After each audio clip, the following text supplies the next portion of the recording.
वालेकुम friends, welcome back to my channel. तो ये सुबह के अज़कार पढ़ने के बाद मैं कर रही थी दुआ, और दुआ करने के बाद में फिर मैंने सारी चीज़ें तो पढ़ ही ली हैं सुबह के टाइम पढ़ने वाली। उसके बाद मैं जाऊंगी फिर किचन में खाना बनाने के लिए। तो आज मैं इस वीडियो के अंदर आपके सामने दरूद पाक पढ़ने के 14 बड़े फ़ायदे ज़िक्र करूँगी। सबसे पहले तो ये जान लीजिए कि दरूद पाक होता क्या है। वैसे तो आप सबको लगभग पता ही होगा कि दरूद पाक क्या होता है। दरूद पाक वो ज़िक्र है कि जिसके अंदर इंसान नबी पाक सल्लल्लाहु अलैहि वसल्लम के लिए दुआ करता है कि अल्लाह ताला नबी पाक सल्लल्लाहु अलैहि वसल्लम पर अपनी रहमत नाजिल फरमा। तो गाइस, सुबह के सारे अज़कार पढ़ने के बाद और दुआ मांगने के बाद फिर मैं चली गई थी किचन में सुबह के नाश्ते के लिए बनाने के लिए परांठे। तो मैं बना रही हूँ आलू और मेथी की भुजिया के परांठे। तो मैंने सबसे पहले आलू और मेथी की भुजिया को अच्छे से बना लिया था खूब भूनकर, और फिर उसे मैंने ठंडा होने के लिए रख दिया था और मैं पढ़ने चली गई थी। और जब तक मैं आई ये ठंडा हो चुका था। अब मैं बनाऊँगी आलू और मेथी के परांठे। तो गाइज़, मैं आती हूँ अपने टॉपिक पर। तो मैं बात कर रही थी दरूद पाक की। दरूद पाक मुख्तलिफ़ किस्म की होती हैं, जैसे कि दरूद इब्राहीमी जो हम नमाज के आखिर में पढ़ते हैं, और वैसे तो सल्लल्लाहु ताला अलैहि वसल्लम या सल्लल्लाहु अलैहि वसल्लम भी कहना दरूद पाक में ही माना जाता है। तो गाइज़, आज मैं बना रही हूँ 3.5 किलो चावल की बिरयानी। तो मुझे भेजनी है मदरसे में, और कुछ जगहों पर भी मुझे बिरयानी भेजनी है। तो बस अब मैं उसी की तैयारी करूँगी, और खाना तो अब हम सब शाम को ही खाएंगे। बस सबसे पहले ये काम निपटाएंगे जो भी ये ज़रूरी काम है। तो ये मैंने बनाई थी 2 जगह। एक में तो बनाई थी मैंने 2.5 किलो, और एक में बनाई थी 1 किलो। तो बनने के बाद में फिर मैंने क्या किया था, जो ये बड़ा वाला पतीला है उसमें से एक कुकर कुकर में करके रख दी थी। ये शाम को ही खाएंगे क्योंकि अब हम लोग खाना, तो ये तो मैंने इसमें रख दी थी। बाकी जो ये बड़े वाले पतीले में है और उससे छोटे वाले पतीले में जो है, ये कुछ तो मदरसे भिजवाई थी, और कुछ जहाँ भी मुझे भिजवानी थी वहाँ सब जगहों में मैंने भिजवा दी थी। तो आज बहुत ही ज़्यादा काम फैल गया था किचन में। तो जब इस तरह का कुछ होता है तो बहुत ही ज़्यादा काम फैल जाता है किचन में। तो बस अब उसे ही समेटना रह गया है। और अब मैं ये मिर्चें मैंने भरवा ली थी आयशा से, तो अब मैं ये डाल दूँगी इसमें। और बस अब दम में आ रहे हैं चावल सारे, और माशाल्लाह से बहुत ही अच्छी बनी थी बिरयानी।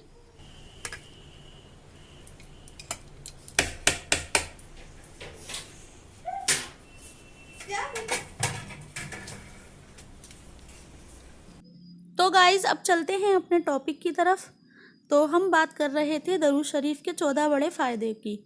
कुरान शरीफ की एक आयत से अंदाज़ा लगाया जा सकता है, जिसका तर्जुमा ये है कि अल्लाह और इसके फरिश्ते पैगंबर सल्लल्लाहु अलैहि वसल्लम पर दरूद भेजते हैं। ए मोमिनो, तुम भी उन पर दरूद और सलाम भेजा करो। अल्लाह ने कुरान शरीफ में भी ये हुक्म फरमाया है कि हमें नबी पाक सल्लल्लाहु अलैहि वसल्लम पर दरूद और सलाम भेजना चाहिए।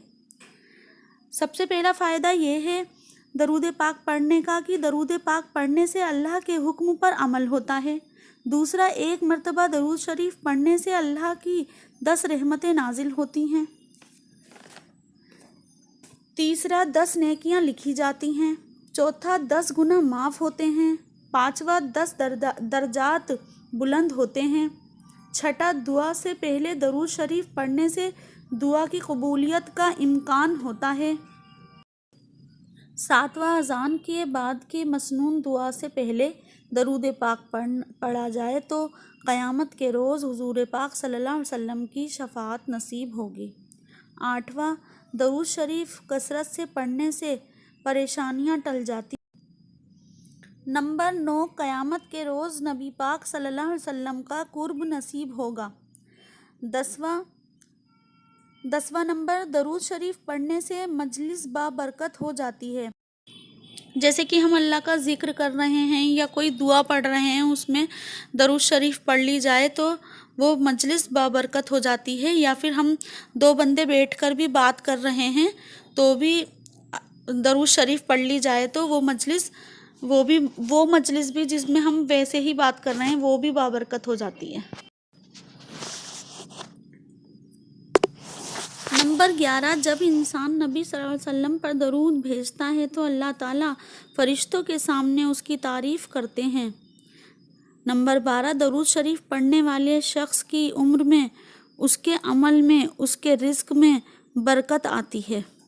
नंबर 13, दरूद शरीफ के ज़रिए नबी पाक सल्लल्लाहु अलैहि वसल्लम से मोहब्बत का इजहार होता है। नंबर 14, दरूद शरीफ पढ़ने से दिल को तरोताज़गी और ज़िंदगी मिलती है। तो गाइज़ ये है नेक्स्ट डे इवनिंग की वीडियो। तो मैं आ गई हूँ किचन में चिकन मैरिनेट करने के लिए, और चिकन मैरिनेट करने के बाद मैं चली जाऊँगी शाम के अज़कार पढ़ने के लिए। मैंने ग्रीन वाली चटनी भी बनाकर रेडी कर दी है, और चिकन मैरिनेट करके मैं उसे फ्रिज में रख दूँगी। और अब मैं ये पढ़ रही हूँ शाम के अज़कार, और उसके बाद फिर मैं जाऊँगी किचन में और फिर मैं बनाऊँगी चिकन फ्राई। तो गाइज़ अब मैं आ गई हूँ किचन में, और चिकन मैरिनेट हो चुका था अच्छे से, और अब मैं ये चिकन फ्राई कर रही हूँ। और चिकन फ्राई बना रही थी मैं ये शाम के टाइम में। तो आज सुबह के टाइम में तो बस जो थोड़ी बहुत बिरयानी बची थी वो गरम करके खा ली थी सबने। तो मैं क्या करती हूँ, जब मैं चिकन फ्राई बनाती हूँ तो पहले इसे सिंगल फ्राई करके इकट्ठा करके रख देती हूँ। फिर जब जैसे जैसे सब आते रहेंगे डबल फ्राई करती रहूँगी। और चटनी मैंने तैयार कर ही ली है, और उसके साथ प्याज काट ली है। तो बहुत ही अच्छा रहता है इस तरह से, क्योंकि अगर हम सोचते हैं कि साथ के साथ रेडी करके देते रहें तो फिर ऐसे सही नहीं रहता। ज़्यादातर तो यही सही रहता है कि सिंगल फ्राई करके पहले रख लो, और फिर बाद में जैसे जैसे सब आते रहें, जब सब बैठ जाएं दस्तरखान पे खाने के लिए, तो जब से डबल फ्राई करो और जब सबको देते रहो खाने के लिए, तो इस तरह से सही रहता है। अब मैं ये बोनलेस की कुछ छोटी छोटी बोटियाँ रह गई थी तो वो डाल रही हूँ। वैसे तो सबको ज़्यादातर इस तरह की ही पसंद होती हैं। जो बड़े बड़े पीस होते हैं ना, ये अंदर से अजीब से ही लगते हैं। वैसे तो डबल फ्राई करने में वो भी बहुत अच्छे से हो जाते हैं, लेकिन ये जो छोटे छोटे और पतले से पीस होते हैं ना, ये ज़्यादा अच्छे लगते हैं।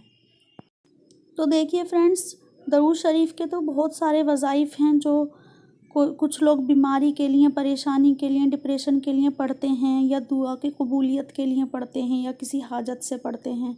लेकिन एक सबसे आसान तरीका है जो मैं आपको बता रही हूँ।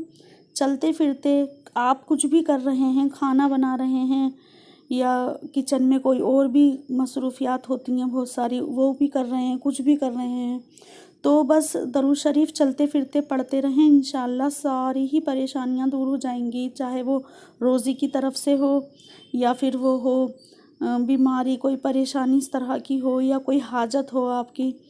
अल्लाह पाक सबकी जायज़ हाजतें पूरी करे, आमीन सुम्मा आमीन। अल्लाह सबको रोज़ी में बरकत दे, अल्लाह सबकी रोज़ी में बरकत करे, अल्लाह सबकी परेशानियां दूर करें, सब बीमारों को शिफा अता फरमाएं।